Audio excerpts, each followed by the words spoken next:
Ya estamos, Ali. Bueno, buenas tardes.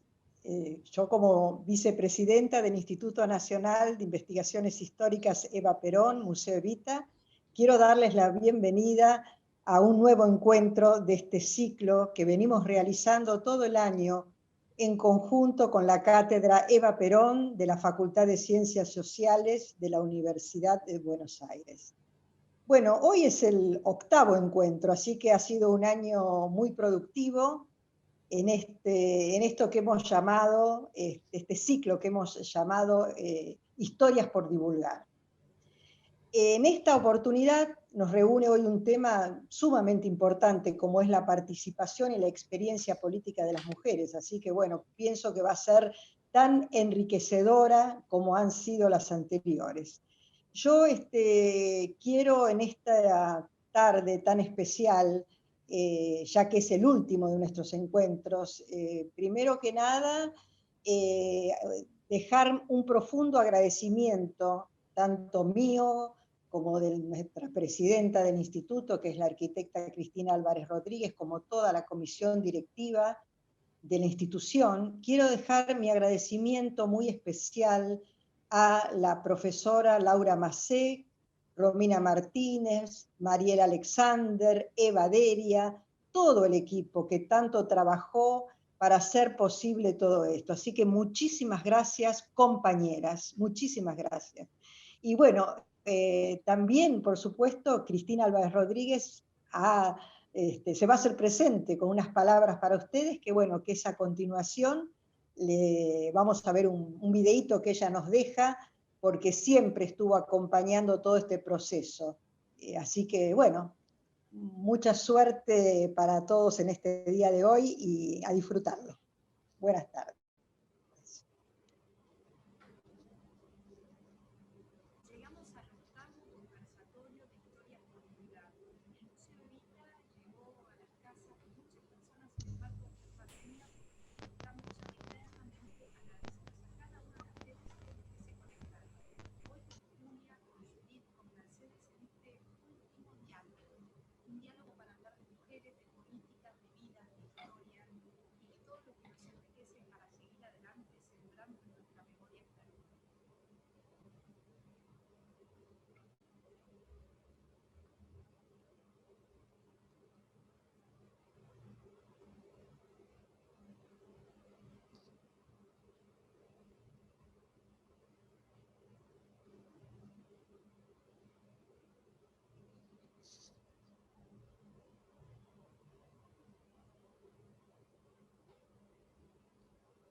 Mercedes, ¿el video salió correctamente?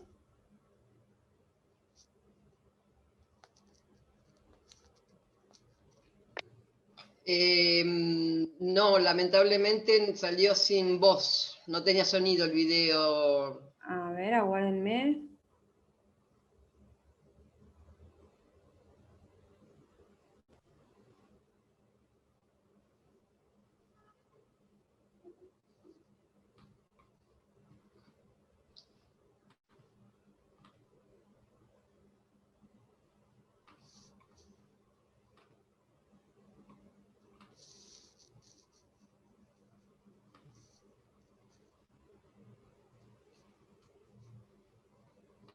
Llegamos al 8º conversatorio de historias por divulgar. El Museo Evita llegó a las casas de muchas personas en el marco de estas pandemias y estamos eternamente agradecidos a cada una de ustedes que se conectaron. Hoy con Julia, con Judith, con Mercedes en este último diálogo. Un diálogo para hablar de mujeres, de políticas, de vidas, de historia y de todo lo que nos enriquece para seguir adelante sembrando en nuestra memoria fértil.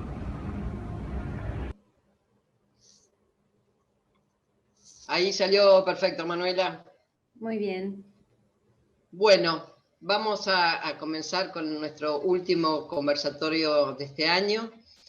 Yo primero quiero agradecer y brindar por la tarea que hicimos durante todo el año, el Museo Evita y la Cátedra Eva Perón de las Facultades Sociales. La verdad que fue muy grata la tarea que llevamos adelante, con conversatorios muy interesantes y esa calidez que tienen las compañeras con las que interactuamos durante todo este año. Así que brindo por esto y espero que el año que viene continuemos en otras actividades, que nos espera muchos temas para seguir divulgando y discutiendo y profundizando.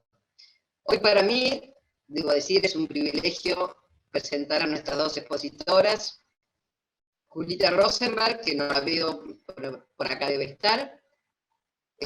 Julita es una historiadora muy joven, que ha hecho un excelente trabajo de investigación sobre la participación política de Eva Perón y de las mujeres durante el primer gobierno y el segundo gobierno peronista, con una rigurosidad como buena historiadora que es, pero además con una gran capacidad de divulgación de lo que implicó ese perfil que nunca se termina mucho de desarrollar, que es el perfil de construcción política que hizo Eva Perón, dándole un rol a las mujeres de militancia, de acceso a la igualdad, etcétera, etcétera. Así que, Julita, te dejo a vos para que inicies nuestro conversatorio. Está mutada. Ahí voy, ahí está. Bueno, muchas gracias, Mercedes, por la invitación. Felicitas a la Cátedra Eva Perón, a la gente del Museo Evita, Museo Eva.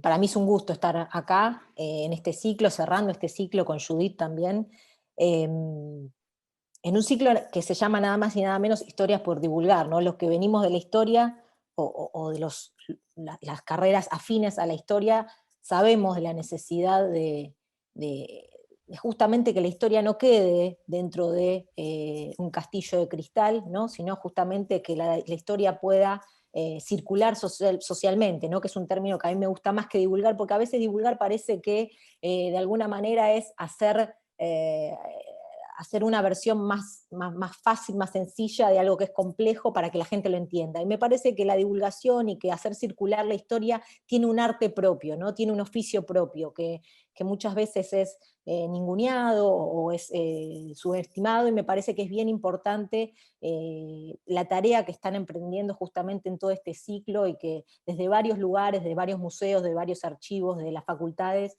está comenzando a hacerse cada vez más visible, ¿no? La necesidad de que la historia tenga otra circulación. Tengo poco tiempo, mis tareas de maternidad me apremian, lastimosamente. Quería traer algunas ideas respecto a esto que mencionaba Mercedes, ¿no? Que quizás de un tiempo a esta parte, obviamente siempre que uno va hacia el pasado está condicionado por los problemas y las preguntas del presente en donde mira hacia el pasado, ¿no? Efectivamente, desde hace unos años a esta parte, con una nueva ola del feminismo, o con cierta masificación y radicalización que ha tomado el feminismo en la Argentina, ha habilitado nuevas preguntas hacia el pasado, nuevas formas, nuevos paradigmas de pensar el pasado y nuestra historia nacional. De alguna manera la figura de Eva Perón, que es una figura que a lo largo de las décadas ha sido resignificada de diferentes maneras, requirió una nueva pregunta, requirió una nueva mirada sobre esto que decía Mercedes, su rol en tanto dirigente política, ¿no? Eva Perón, sabemos, nos ha sido narrada, nos ha sido legada fundamentalmente bajo su rol de abanderada de los humildes por su trabajo en la fundación, o su rol con los diferentes gremios, o su liderazgo carismático, su figura de mito, su figura de santa. Sin embargo, nos ha sido narrado poco esta otra faceta, este otro rol que tiene que ver con su rol de dirigente política. Y cuando uno se pregunta qué pasó con las mujeres durante los dos gobiernos de Perón, si fueron años de avance para las mujeres, si fueron años de retroceso, si fueron años de estancamiento, evidentemente este rol de Eva Perón en tanto dirigente política toma un relieve ineludible. Por el poco tiempo que tenemos, a mí me gustaría centrarme en dos aspectos fundamentales. Uno, que el año que viene, el 2021, va a tomar un rol destacado, porque el año que viene se cumplen 70 años, en noviembre, de la primera vez que votaron las mujeres a nivel nacional, en el año 1951. Y me refiero a lo que posibilitó esa elección, que es la ley 13.010, ¿no? La ley de 1947, ley de los derechos políticos de las mujeres, ¿no? Que muchas veces se la mal llama la ley de sufragio femenino, y digo que se la mal llama así porque en verdad es la ley de los derechos políticos de las mujeres, que incluye, además de igualar derechos respecto del voto, tiene otra parte tan importante como esta otra, que es que las mujeres pueden pasar a ser representantes políticas. Entonces, la elección de noviembre del 51 es importantísima, no solo porque las mujeres votan por primera vez a nivel nacional, sino además porque es la elección que permite que por primera vez en la historia argentina entren representantes políticas al Congreso Nacional y a las legislaturas provinciales, ¿no? Diputadas y senadoras. Ahora voy a ir un poco más a eso, pero quería detenerme en esta ley, porque es una ley que se suele decir muchas veces que Eva no tuvo nada que ver con la sanción de esta ley, ¿no? Que los votos en diputados y en senadores estaban dados porque había mayoría peronista en ambas cámaras, y como esta ley venía con empuje de Perón, iba a salir necesariamente. Entonces, muchas veces se le quita peso a lo que Eva Perón habría hecho detrás de esa ley, y sin embargo, lo que hace Eva Perón por esta ley es bien importante. No tanto en la rosca, para que los votos estén, sino el rol de Eva Perón es fundamental en cuanto a que el interés de Eva Perón, ya desde fines del 46, es decir, un año antes de que esta ley salga, es,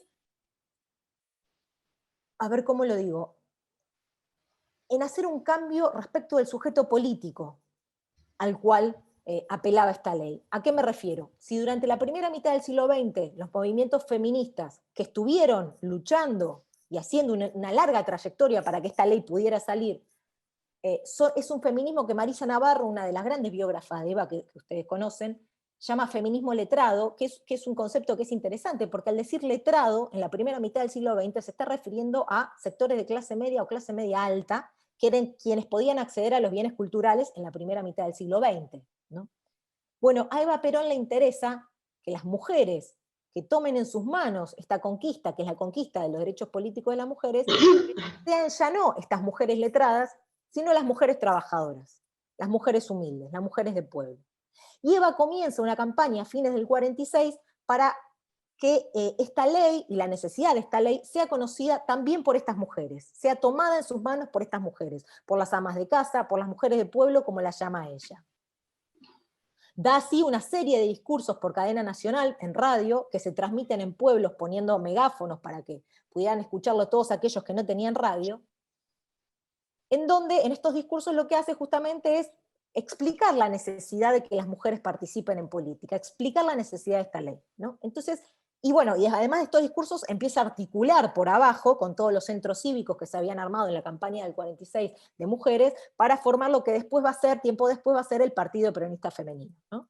Pero empieza a articular la movilización social de las mujeres humildes alrededor de esta ley, ¿no? Entonces, la tarea que tiene Eva Perón, el accionar que hace Eva Perón respecto a esta ley es bien importante. Convoca a un sujeto político que los feminismos de la primera mitad del siglo XX no habían convocado, ¿no? Que son estas mujeres trabajadoras que son las que van a estar en la plaza del Congreso en septiembre del 47 cuando esta ley se sancione, ¿no? Eso como un primer punto, ¿no?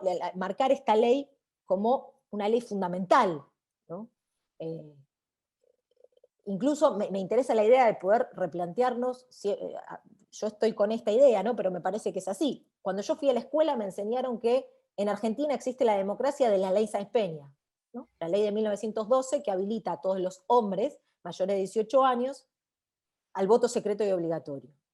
Sería interesante, entre paréntesis, no recuerdo que me hayan dicho nada de una ley en 1947 que habilitaba a nada más ni nada menos que la mitad del país que había quedado marginado de la ley Sáenz Peña a votar, ¿no? Entonces digo, sería interesante la pregunta de volver a plantearnos cuándo podemos empezar a hablar de democracia en la Argentina, si es 1912, si es 1947, volver a plantear algunas discusiones respecto de esto, pero me parece entonces marcar esta ley fundamental, y que es una ley que se sanciona bajo el gobierno peronista, y que Eva Perón tiene una acción importante respecto de esta ley, que no tiene que ver con que si sale o no sale esta ley, sino que tiene que ver con cómo se articula socialmente esta ley.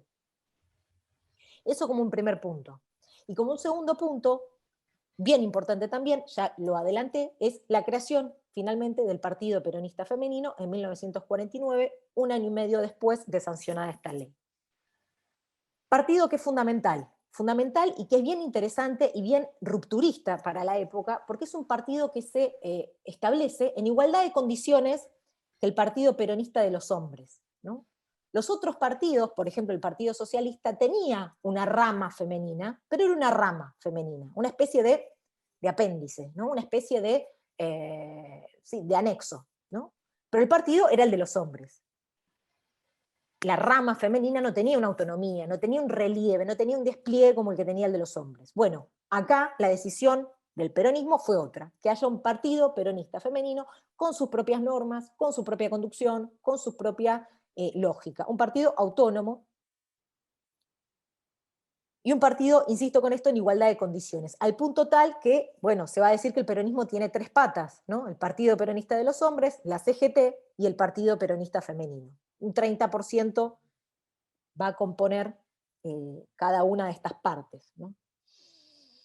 Esto, insisto, es un ejemplo casi único en el mundo para mediados del siglo XX, ¿no? Un partido peronista femenino en igualdad de condiciones que el de los hombres.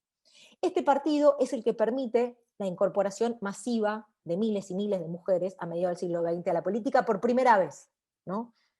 Tenemos que pensar que son mujeres que ni sus abuelas, ni sus madres, ni sus tías, ni sus hermanas habían votado nunca, no habían sido consideradas ciudadanas políticas, y que por primera vez se las estaba convocando a participar políticamente, a salir del hogar, a participar en una unidad básica, a recorrer las calles, a hablar con desconocidos, ¿no? Insisto, tareas que hasta ese entonces eran terrenos pura y exclusivamente de los hombres. Bueno, acá se las estaba invitando, se las estaba convocando de manera masiva a las mujeres a salir del ámbito privado y pasar a accionar en el ámbito público. Es bien interesante, bueno, el Partido Peronista Femenino tiene una estructura muy vertical. Eva elige personalmente a 24 delegadas, una por provincia, porque lo que busca es una penetración territorial muy capilar, digamos, porque lo que se busca es justamente llegar a todas las mujeres del país con el objetivo de crear un padrón. Piensen que las mujeres ni siquiera estábamos empadronadas, entregarles libretas cívicas, las mujeres no tenían libreta cívica, y capacitarlas para votar en las siguientes elecciones, que las que le decía antes, la de 1951. A todo eso se dedica el Partido Peronista Femenino en un lapso de un tiempo muy rápido, 3-4 años, logra hacer todo eso. Decía, hubo 24 delegadas, una encargada por provincia, que tenían diálogo directo con Eva Perón, quienes a su vez tenían a su cargo subdelegadas, que se encargaban de porciones de territorio más pequeñas. Piensen que llegó a haber, se cree, alrededor de 3.600 subdelegadas. Digo esto para dar una noción de lo masivo que fue el Partido Peronista Femenino, y crearon en muy poco tiempo, decíamos 3-4 años, alrededor de 3.600 unidades básicas, ¿no? Un ritmo muy voraz, efectivamente. Muchas de estas unidades básicas funcionaban en las casas propias de las subdelegadas. Y esto es interesante y me interesa marcarlo porque el peronismo lo que hace, lo que genera es un doble movimiento de alguna manera. Si por un lado convoca a las mujeres a salir del hogar para pasar a tener una tarea, una acción en el espacio público, creando unidades básicas dentro de la casa de las subdelegadas, también genera el movimiento inverso, es decir, la politización del hogar, la politización de lo privado. Y esto también es bien interesante y es una gran novedad para la época. El Partido Peronista Femenino, la creación del Partido Peronista Femenino permite además que para las elecciones de 1951, como decía antes, haya en las listas del peronismo mujeres, ¿no? todas las legisladoras que entran en las elecciones de 1951, que entran más de 100 entre mujeres, entre Congreso Nacional y los congresos provinciales, las legislaturas provinciales, todas provienen del Partido Peronista Femenino, porque el otro partido que podía ingresar legisladores, que era el radicalismo, no lleva mujeres en sus listas. En los estatutos del Partido Radical, en ese entonces, las mujeres solo podían tener tareas secundarias, es decir, tareas de propaganda. ¿Bien? Digo, para que nos demos una idea de la diferencia de lo que se concebía en la época respecto de las mujeres. Otros partidos sí llevaron mujeres en sus listas, como el Partido Comunista, pero no le alcanzaron los votos para ingresar legisladoras. Hacia 1955, cuando llega el golpe de Estado, la composición del Congreso llega a casi el 30% de mujeres. Número que recién en la historia argentina se va a volver a repetir a fines de la década de los 90, y gracias a la ley de cupo. A mediados del siglo XX se llegó casi al 30% sin la necesidad de ninguna ley, solo por la fuerza, el impulso que Eva Perón y que el Partido Peronista Femenino le dio al ingreso de la política a las mujeres, ¿no? Y esto me interesa marcarlo también. 1955, el golpe de Estado, la Revolución Libertadora, tiene, como sabemos, entre sus objetivos explícitos declarados, la desperonización del país, así lo llaman, ¿no? De ahí el decreto 4161, que prohíbe de mencionar la palabra Perón, la palabra de Perón y todo lo que ya conocemos, pero me permito decir que la dictadura del 55, que se instaura en el 55, si bien se ensaña con el peronismo en general, también tiene un especial ensañamiento con la experiencia de las mujeres del Partido Peronista Femenino. ¿Y por qué digo esto? Porque la gran mayoría de legisladoras y la gran mayoría de delegadas del Partido Peronista Femenino a partir de 1955 van presas, muchas de ellas por casi 3 años.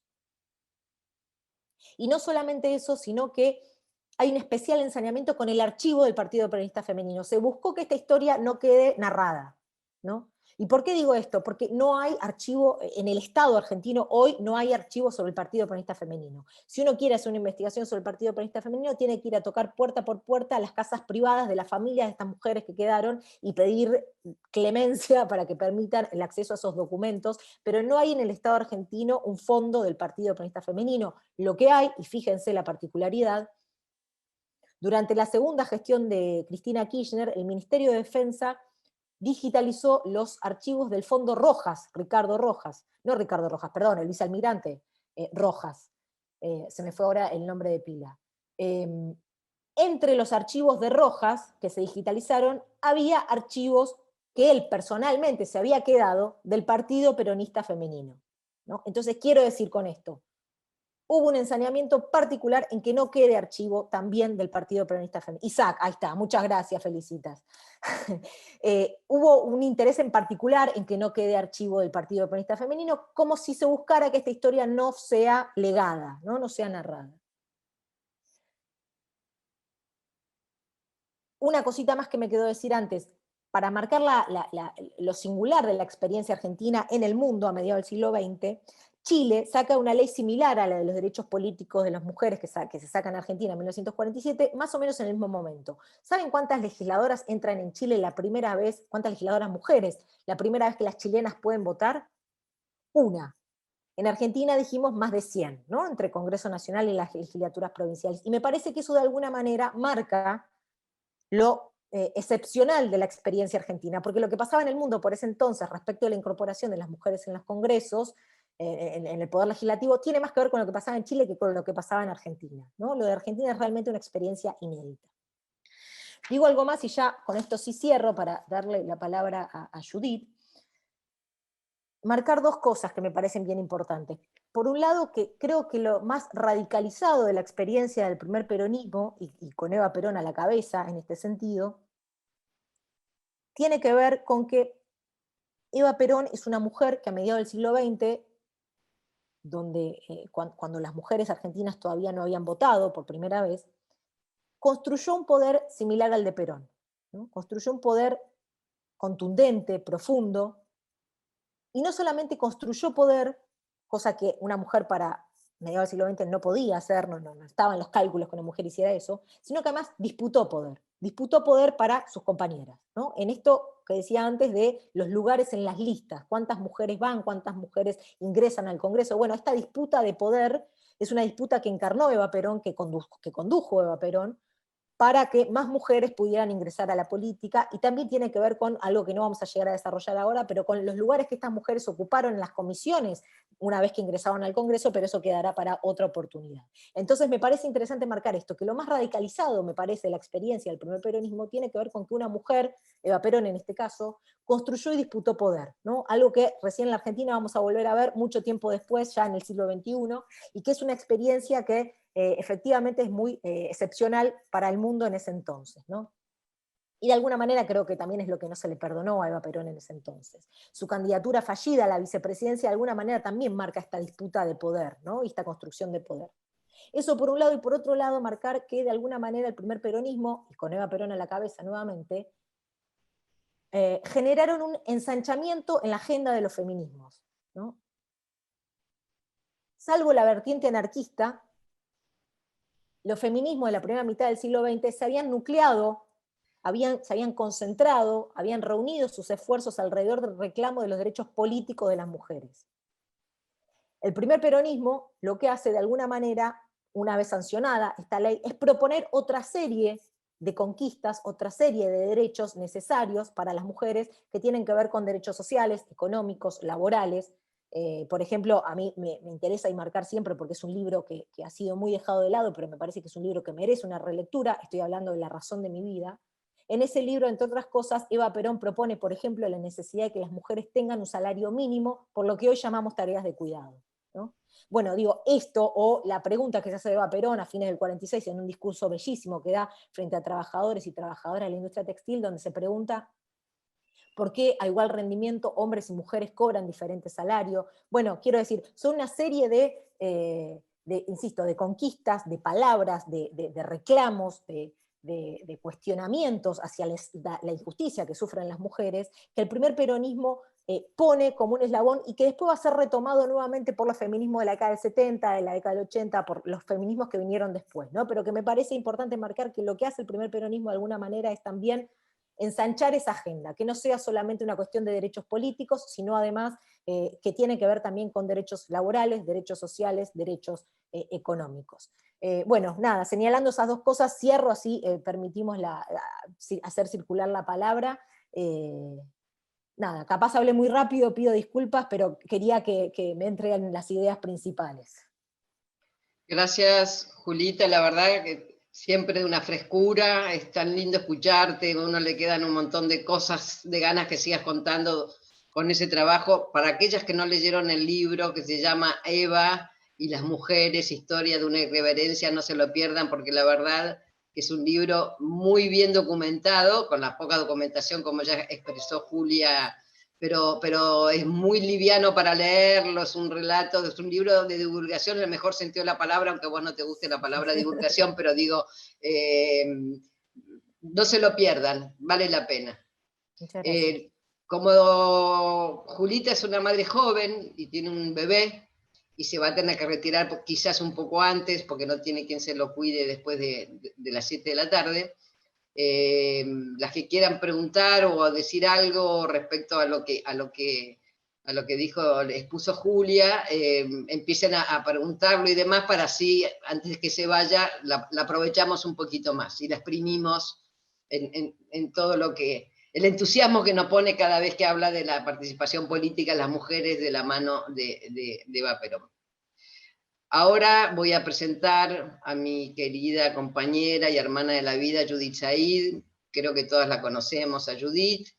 Judith fue directora del Archivo Nacional de la Memoria, creadora del Archivo Nacional de la Memoria, después fue directora de Sitios de Memoria en la Secretaría de Derechos Humanos de la Nación, y ahora coordina la Comisión de Género y Mujer del Patria. Así que Judith, encantada de escucharte, y me parece que la intervención de Judith, que va a ser sobre la militancia de los 70 y las mujeres, ahí te la dejó picando con el tema de cómo nosotros recuperamos la figura de Evita desde el sector de la izquierda peronista, digamos, porque hoy Julita no desarrolló eso, pero es muy interesante cómo el rol de Evita fue molesto también para sectores del movimiento peronista, fue eruptivo y tuvo mucha resistencia, ¿no? Si uno lee algunas cosas de documentos que ella pone en su libro, se ve clarísimo, ¿no? Bueno, nosotros desde la izquierda peronista recuperamos esa Evita constructora de política, ¿no? Ahí todo tuyo, Judy. Ay, bueno, gracias, Mercedes. Gracias, Felicitas. Gracias, Alicia, Manu, Aida, esta invitación a este cierre. Bueno, creo que tengo una enorme responsabilidad por dos cosas. Una, por hablar después de una historiadora, que en realidad tiene un desarrollo académico que me excede un poquito, voy a reconocerlo, a pesar de tantos años de militancia y de estar poniendo en el cuerpo y en la vida muchas horas de desafíos en la política. Pero sin duda la rigurosidad de Julita me empuja a trabajar con un poco más ordenada mi exposición. Y el otro desafío es porque tengo aquí conmigo que me acompañan compañeras que son de esa misma época. Y de alguna manera, digo, estamos todas queriendo, poniendo en un lugar importante de la historia cómo fue la continuidad de las políticas de Evita en la militancia de las luchas, especialmente en las revolucionarias. Y aquí, claro, quiero, digamos, tomar algo de lo de Julita en relación que las políticas centrales, el eje, era la lucha por la igualdad. Por lo tanto, siempre se trató de una variable de la lucha de clases. Y esto lo dice bien Julita cuando menciona a Eva en relación a cómo ejercía el poder y desde dónde lo ejercía. En realidad ahí se enfrentaba claramente a una lucha de clases que a nosotras nos permitió darle esta continuidad cuando nos iniciamos en la militancia. Esta era la contradicción, si querés, principal de nuestras vidas, era forjar unas luchas que pudiéramos reconocer en nuestro pueblo y llevarle a nuestro pueblo la justicia social, y también en esta participación popular que nos dejó Evita en su andar. Y quiero un poco acentuar lo que es la participación popular, porque claro, se habla de feminismo, en esa época nosotras no hablábamos de feminismo, hablábamos de mujeres, hablábamos de participación, teníamos una participación incluso muchas veces relevante en las luchas sociales, políticas. Incluso voy a mencionar anterior a nuestra militancia, que fue en la resistencia. No voy a poner los nombres, porque siempre eso puede incomodar, y además, porque por ahí no me los acuerdo de todos, ese es un punto. Y por otro lado, en esto hay una cuestión que nosotros, y la historia se debe también, porque nosotros siempre aparecemos en los movimientos, y no aparecemos en el epígrafo con nombre y apellido. Compañeras integrantes de Terrabusi adhieren a la huelga. Ahora, si vamos a hablar del cordobazo, Agustín Tosco.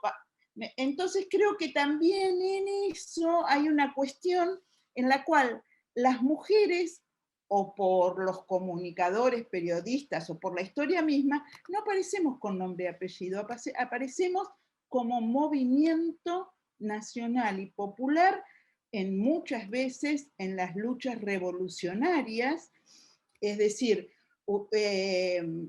digo las luchas revolucionarias porque pocas veces se mencionan los nombres de las compañeras que eran conducciones de las organizaciones armadas. En cambio, nadie puede dudar de quién es el que conducía la organización Montoneros, o quién era el que conducía la organización del Ejército Revolucionario del Pueblo. Son nombres, Firmení, Santucho, esto nos suena todo el tiempo. Ahora, alguna vez se habló con nombre y apellido bueno, las que estamos en esto sí, por supuesto, pero digo, en los materiales de historia o cuando se hace referencia al papel de las mujeres en las luchas revolucionarias, queda a veces, no quiero con esto ni que está bien ni que está mal, porque en realidad participábamos de una lucha colectiva, tampoco sé si tiene que ser mencionado tan personalizadamente, pero es para marcar que nosotras tuvimos la misma participación política como los varones, y que a veces esto queda como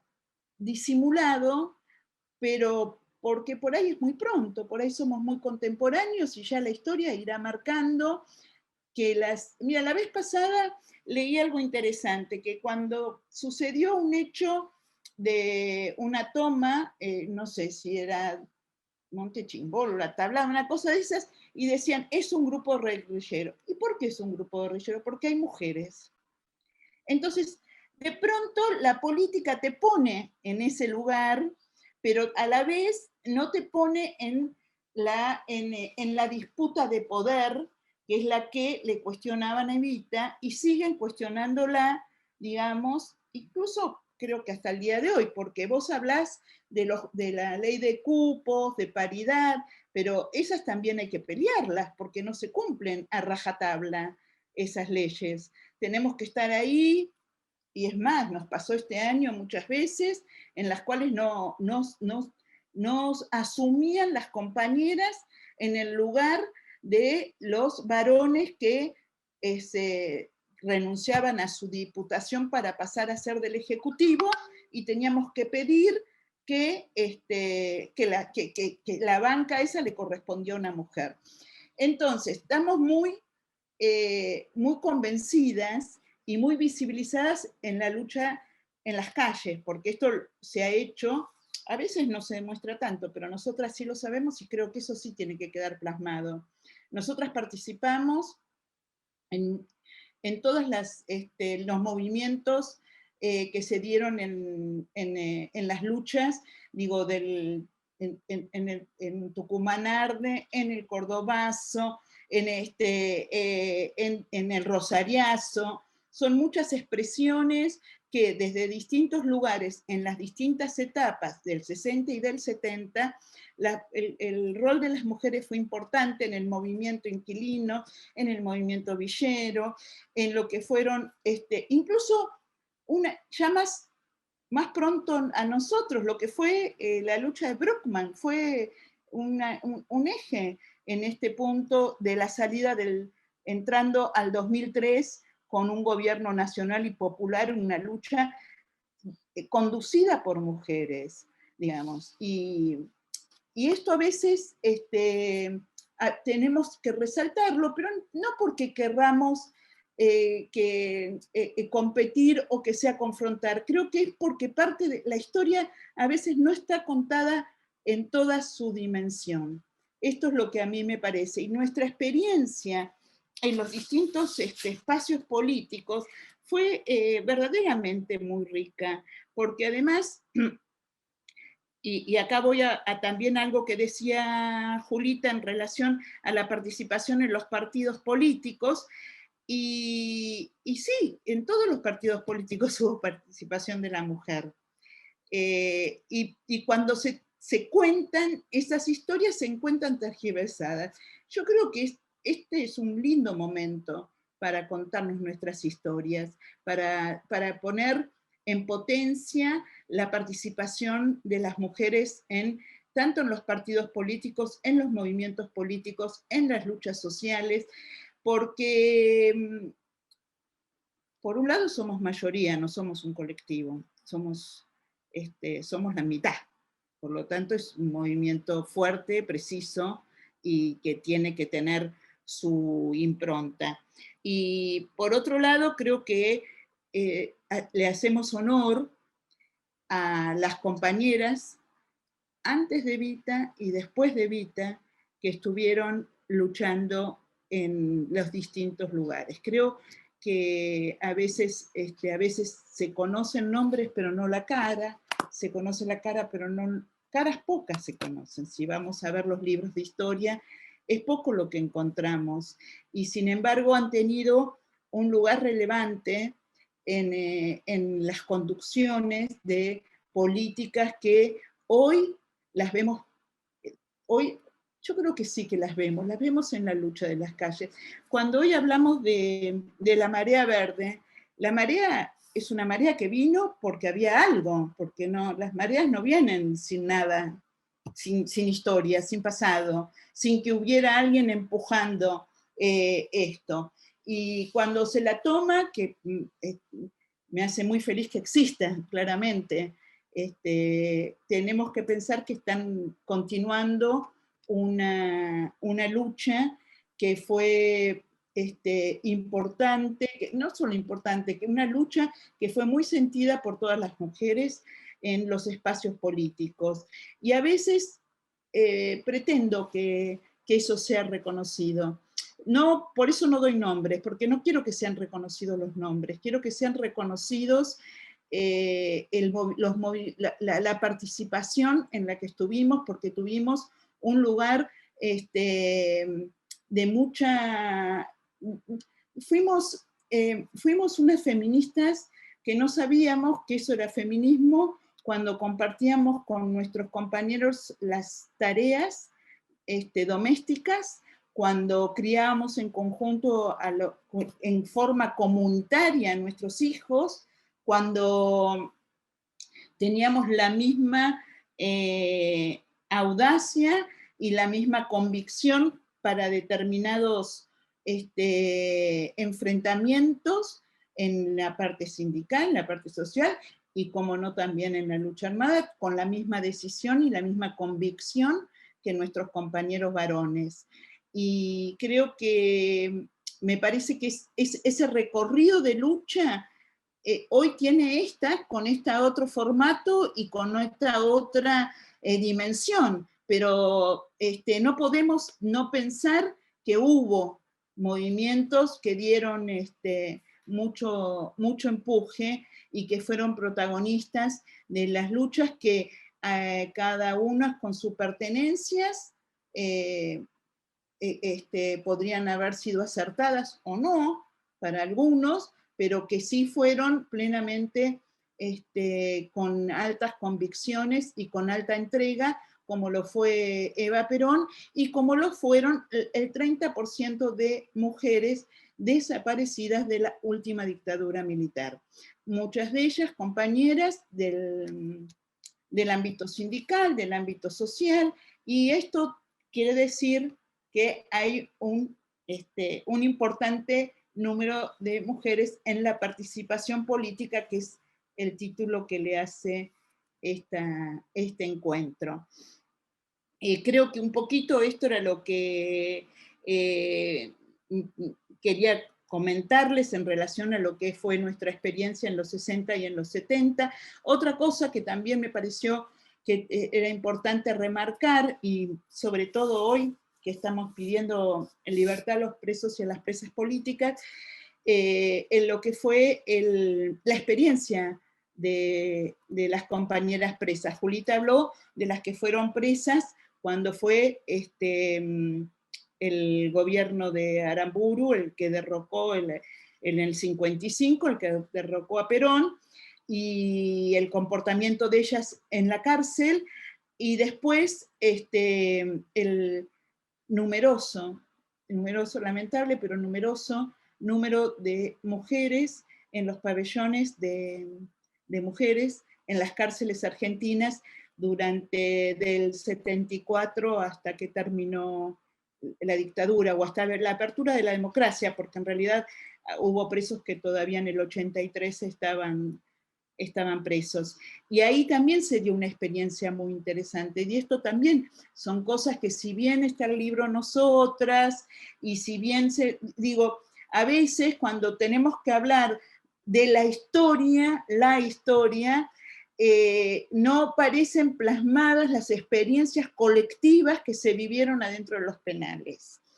Por más que las compañeras han hecho su testimonio, yo también he hecho mis testimonios, todas de las que estamos hemos hecho testimonio, pero me parece que es importante estos encuentros, como los que nos convoca hoy Felicitas y Mercedes, porque la experiencia del colectivo de solidaridad y de acompañamiento en los penales es algo que también tiene algo muy destacado en los pabellones de las mujeres, de cómo organizaban la solidaridad y el acompañamiento hacia cada una de las presas que tenían distintas circunstancias y distintas emociones. Entonces creo que la participación política de las mujeres es en la lucha, es en las calles,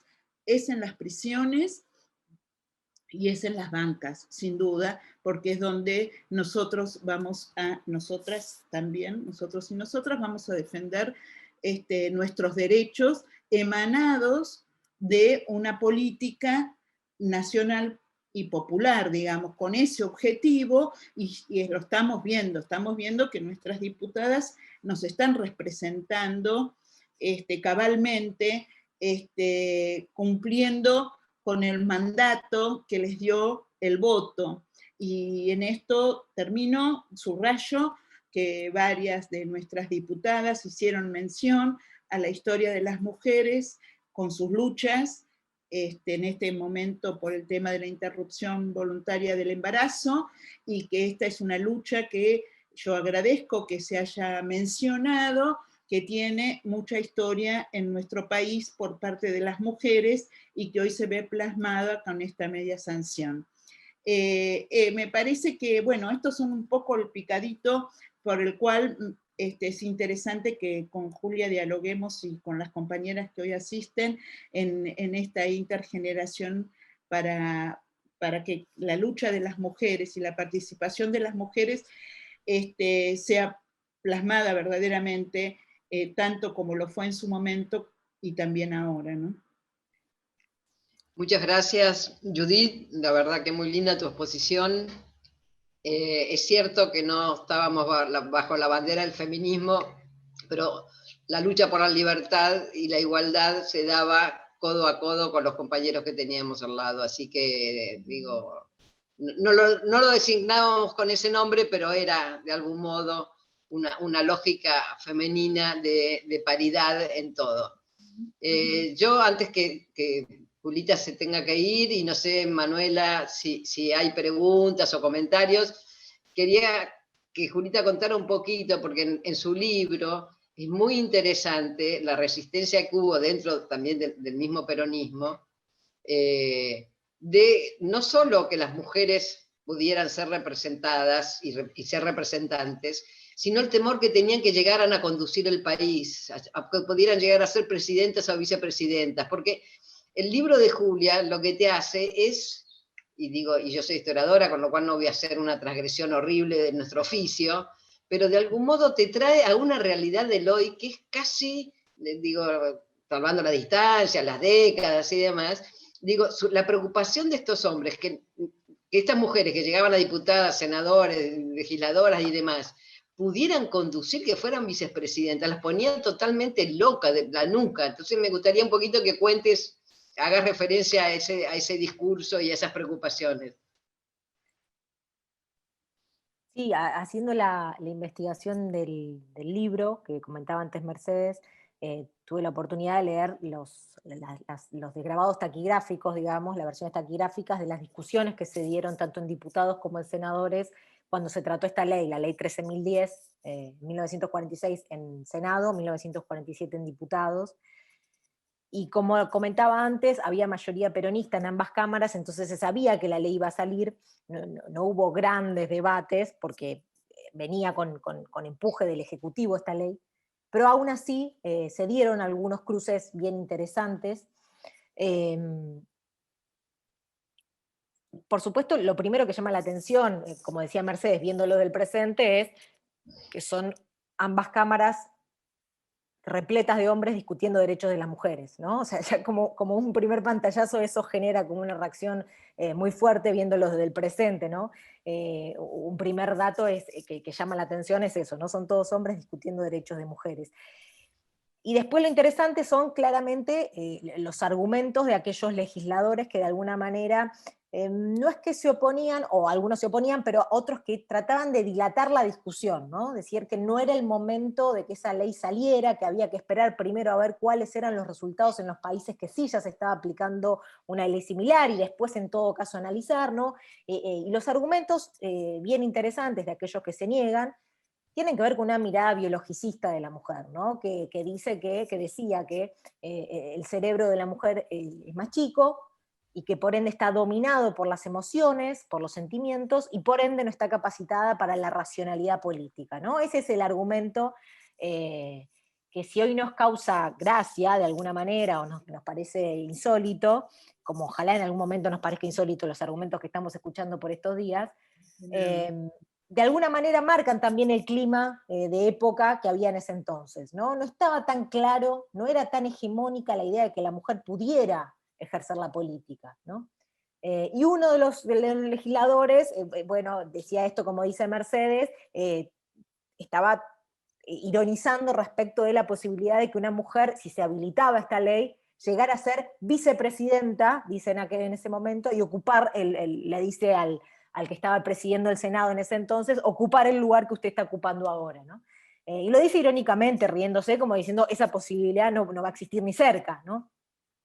Pero es bien interesante, claro, cómo ahí aparece ya como una especie de amenaza, ¿no? De hecho, Delia Parodi es una diputada que llega a ocupar, llega a los cargos más altos dentro del Congreso, llega a ocupar lo que sería la vicepresidencia de la Cámara de Diputados, cuando el que era el presidente de la Cámara de Diputados se va porque cumple su mandato y le tocaba asumir a Delia Parodi, los compañeros dentro del propio movimiento impiden que ella llegue a la presidencia de la Cámara de Diputados y ponen otro varón, ¿no? Esto que decía Judith también, que muchas veces, aunque en los papeles los derechos estén, muchas veces dentro del movimiento mismo incluso surgen estas internas donde los compañeros creen que todavía no estamos capacitadas para ocupar ciertos lugares, ¿no?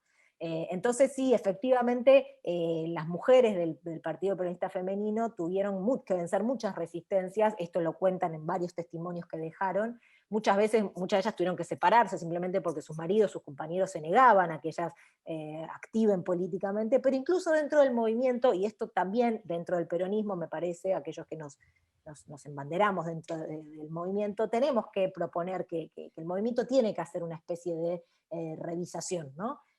Porque estas mujeres muchas veces tuvieron que avanzar a pesar de los compañeros, ¿no? Y no solamente eso, sino que el propio movimiento durante mucho tiempo, durante muchas décadas, no hizo nada por la historia de estas mujeres, ¿no? Judith hablaba de la generación de los 70, no sabemos los nombres de las primeras diputadas y las primeras senadoras, son nombres que no han quedado en la memoria popular. En Puerto Madero está lleno de nombres de feministas de la primera mitad del siglo XX, Julieta Lanteri, Victoria Ocampo, Alicia Moreno Justo, no están los nombres de estas diputadas y senadoras que hicieron lo que hicieron venciendo muchas resistencias, dejando su vida privada de lado muchas veces y teniendo que vencer muchos obstáculos. Entonces, me parece que también este acto de justicia que reclamaba Judith y que de alguna manera ponía en evidencia a Judith que para los miembros de las mujeres de su generación no hubo, me parece que lo mismo pasa, ¿no? De alguna manera, y quería decir eso, que es una injusticia que han sufrido estas mujeres, también incluso dentro del propio peronismo, ¿no? Y que el movimiento ahí tiene para rever algo, porque esta faceta que decíamos antes de Eva, en tanto dirigente política, y la historia, las biografías de estas mujeres, que muchas de ellas no pudieron volver a ejercer su profesión después del 55, tuvieron que dedicarse a otra cosa, muchas docentes, por ejemplo. Bueno, son historias que han quedado en el olvido por el 55, por ese disciplinamiento que decíamos que se impuso, pero también porque el propio movimiento no las rescató nunca, ¿no? Recién ahora está empezando a haber un rescate de estas mujeres, pero el propio movimiento se hizo el sonso con esas mujeres durante mucho tiempo, ¿no? Entonces me parece que, insisto con esto, ¿no? Dentro del peronismo tiene que haber una revisión de su propia historia, ¿no? Me fui para otro lado, Mercedes, discúlpame. No, está bien, está bien. Está todo bien, no te preocupes.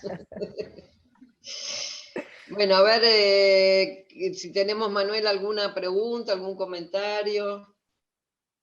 Yo quería agregarle algo a Juli. Dale. Sí, yo creo que el peronismo se debe, pero el peronismo lo va haciendo también, ¿eh? Digo, se van dando pasos. Yo creo que Néstor, sin armar grandes cosas ni dentro de su gabinete, le dio un lugar muy importante a las mujeres. Podemos hacer el chiste que, bueno, si no Cristina, pero en realidad no, yo creo que por las pocas veces que, me recuerdo ahora porque está acá Martín Repeto que me mandó un mensaje con el que también hicimos varias cosas juntos en la gestión, y me mandó saludos para Eduardo, un recordatorio, Eduardo, y Eduardo fue otro también, que convocó a las mujeres, pero no porque había que poner el mismo número. Perdona, Judith, Eduardo Luis Dualde, de sí, porque digo, no todo el mundo sabe de qué Eduardo estás hablando. Ay, perdón. Me ganó la emoción. Pero bueno, Eduardo Luis Dualde y Néstor en su gabinete, no era que tenían que decir, bueno, tantas mujeres, tantos varones, directamente confió en mujeres determinados cargos, por su conocimiento, qué sé yo, Entonces creo que a veces el peronismo no lo ve como algo de su propio partido y de su propia fuerza, sino bueno, porque va, la nave va.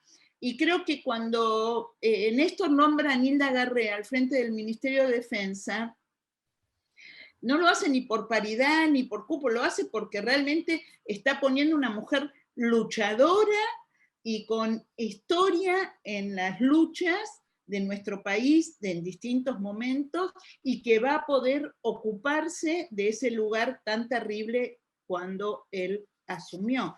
Esto digo, que entonces el peronismo tiene una deuda en su historia y en cómo cuenta la historia, pero capaz que yo reivindico un tanto el gobierno de Néstor en ese punto, y el de Cristina también, con la participación de mujeres en lugares de gestión importantes.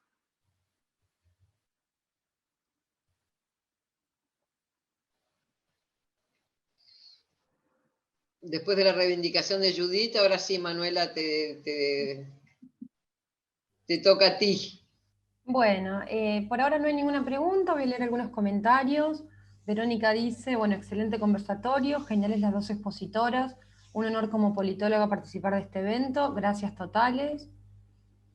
Bueno, Flor M dice que el seminario que se hizo en el Instituto Patria de Feminismo y Peronismo fue como un gran empuje para que las mujeres peronistas nos reconociéramos desde otro lugar. A ver, Lili Masure dice, te agradece a vos, Judith, por la voluntad de construir el seminario y llevarlo adelante. Y Flor también comenta que dentro del sindicalismo es muy común, como expresaba Judith, que hay que andar exigiendo el cupo en las listas y generalmente se cumplen después de los 2 primeros puestos. Esos fueron los comentarios que hemos recibido hasta ahora.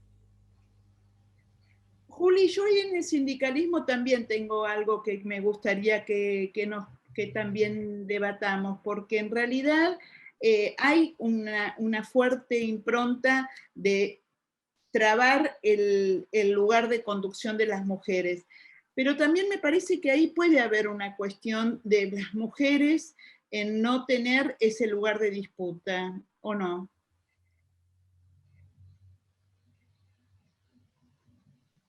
Sí, yo creo que el sindicalismo es uno de los grandes temas, ¿no?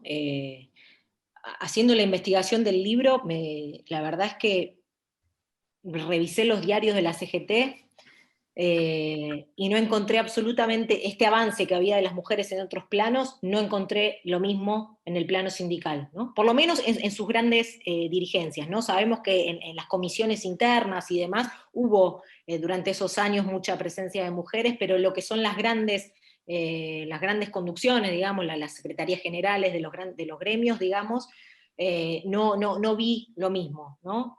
Y creo que de alguna manera es un ámbito que de alguna manera sigue estando bastante todavía, aunque en algunas ramas y en algunos gremios es otra la lógica y evidentemente hay un avance respecto de los derechos de las mujeres. Bueno, muchos tienen Secretaría de Género y demás.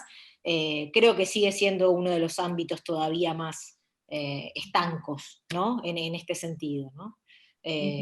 Muchos de ellos porque tienen que ver con que son trabajos masculinos, pero muchos otros no, porque son, digamos, estructuras burocráticas anquilosadas desde hace mucho tiempo y que todavía, bueno, cuesta aceptar estos avances, ¿no?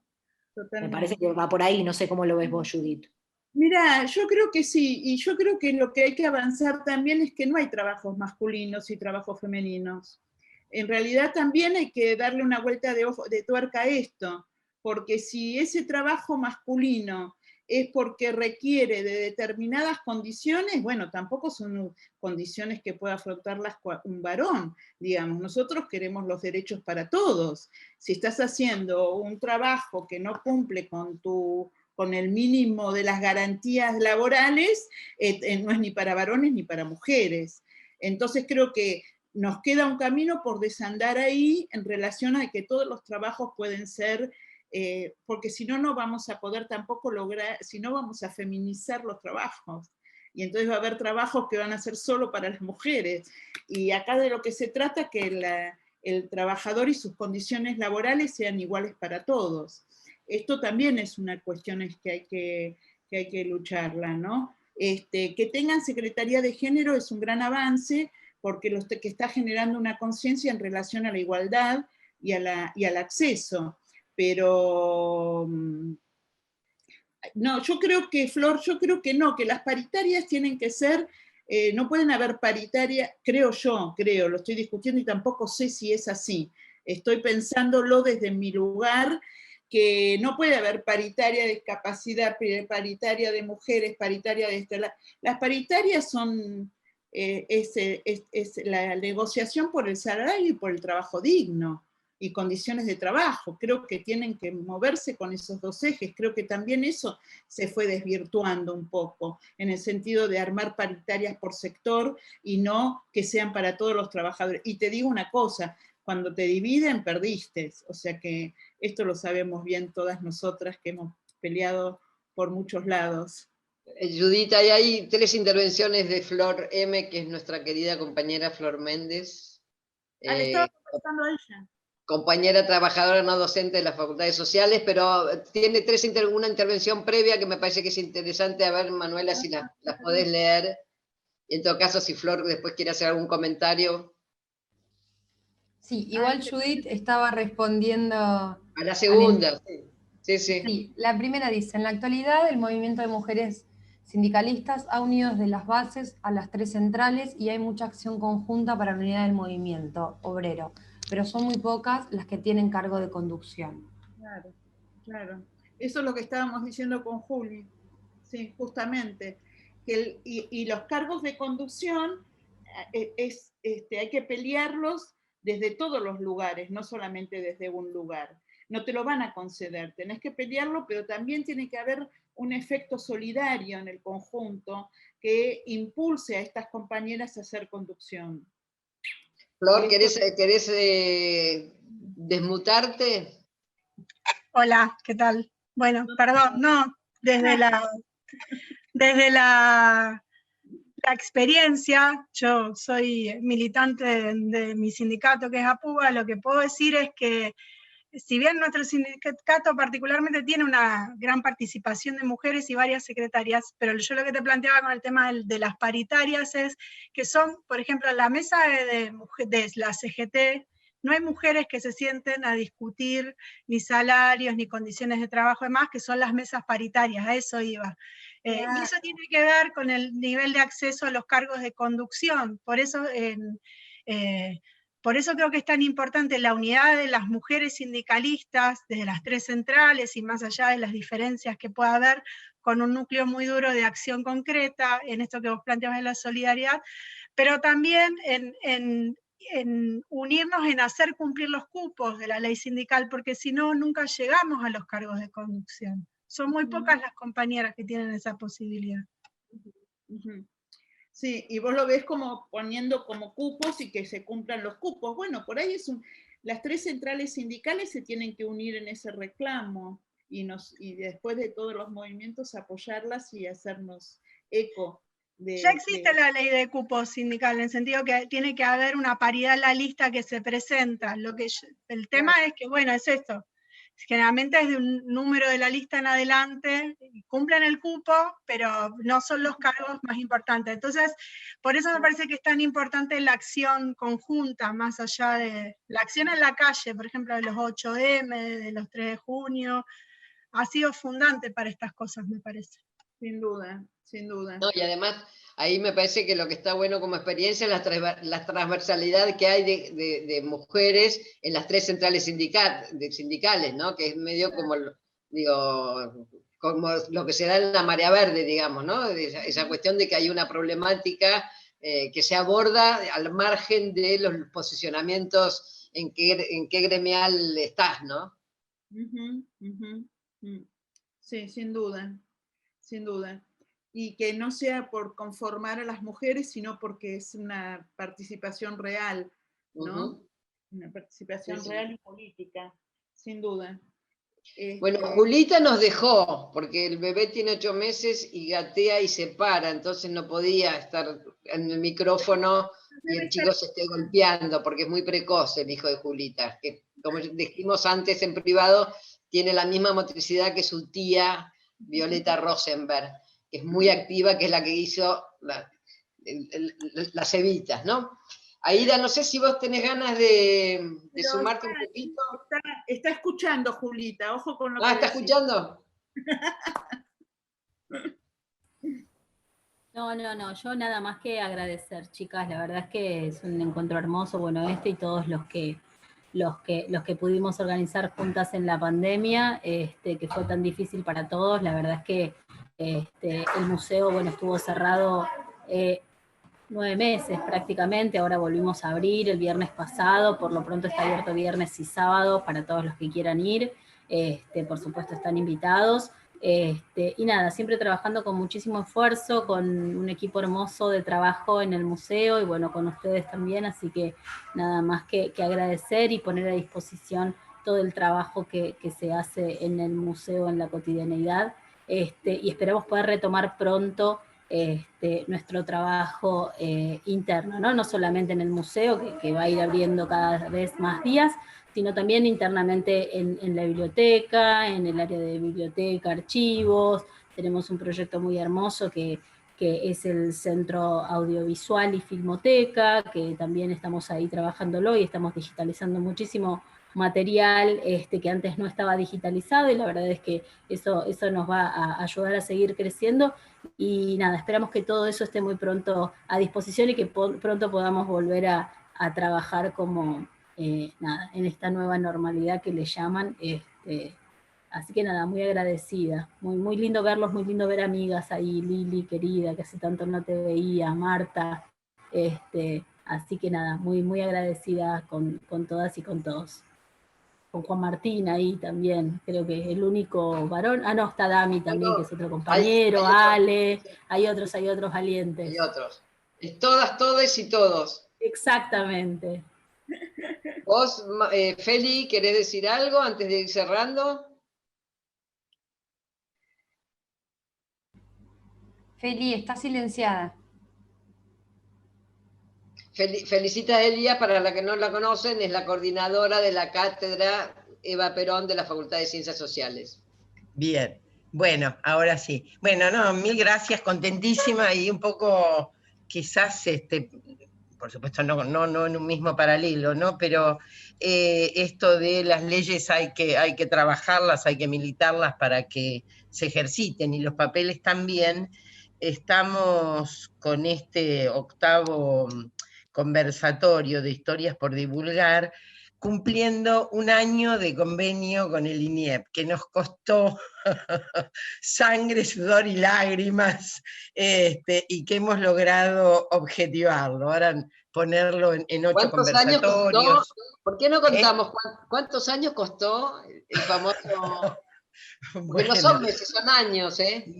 Claro, no, pero este tiene un año recién y nos queda uno, y bueno, Gracias, por supuesto, a Ida, la volví loca durante el año para hacerme de los benditos papeles. Ya estaba, que además Feli, ya logramos estaba de antes. concretar. Sí, pero es cierto, como dice Merce, que esto, bueno, es también un cacho de historia. Empezó en el 2004, 2005, en la facultad, como Virginia Franganillo era la responsable de investigación del INIEP, me vino a plantear, yo en ese momento la Secretaría de Gestión, me vino a plantear la formulación de un convenio. Bueno, arrancamos, todo divino, besos, abrazos, hasta logramos hacer una fiesta divina ahí en el, ¿cómo se llama? En el resto de Levita. Pero el papelito nunca se concretó. Y además, pese a haberlo invitado a Federico Schuster, a presentarle a Marisa Navarro, a abrir la cátedra Evita, todo un trabajo infernal que quedó sepultado en algún lugar de la Facultad de Ciencias Sociales, que era la que había emprendido la iniciativa. Bueno, las cosas dieron vuelta, y el año pasado, así conversando con Merce, esta cuestión de la ola verde, Eva, los 100 años de Evita, dijimos, bueno, es el momento, ahora o nunca, 9 de mayo, resolución de facultad, creación de la cátedra Evita, y logramos, en estas características que tiene nuestra facultad de Ciencias Sociales, un poco arremolinada, intensa, desarrollar algunas actividades. Y la primera, precisamente, estuvo asociada a debatir con compañeras del MUPEBONA, el Movimiento Peronista de la Provincia de Buenos Aires, la ley de paridad. Fue un evento interesante, hubo mucha gente, bueno, se debatió, se intercambió, así que ahí salimos a la luz. Y después hicimos otro par de actividades también en facultad, quizás más culturosas, más de extensión, en esa extensión que pretende no ser iluminista, sino una extensión que comunique, que convoque, ¿no? Y estuvimos trabajando con una peli sobre las muchachas precisamente, con Judith, que estuvo en esa mesa, también con la gentileza de, ¿cómo se llama? La compañera, el movimiento peronista. Araceli Bellota. Araceli Bellota, que estuvo con nosotros. Bueno, fue realmente interesante. Después alguna compañera ahí, Lili, me invitó en alguna ocasión a una básica que está a la vuelta de la facultad, donde también hicimos con Judith y otra compañera una charla sobre Evita y sobre feminismo. Así que bueno, ese fue el 2019. Y bueno, el 2020 nos agarró con pandemia, y hasta que, bueno, logramos organizarnos.